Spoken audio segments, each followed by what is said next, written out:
some consideration. The Jaintia Students' Union organized an awareness program on drugs abuse at St. Anthony's College Extension, Bindihati East, Jaintia Hills District to mark the 50 years of Jaintia Students' Union. The function was attended by Extra Assistant Commissioner East Jaintia Hills District F1.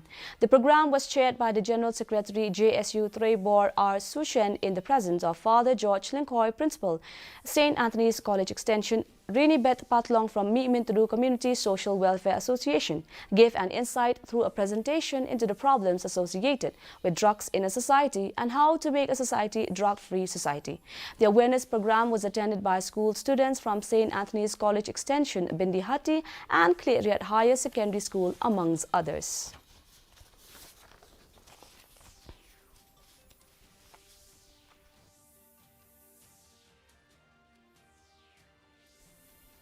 A series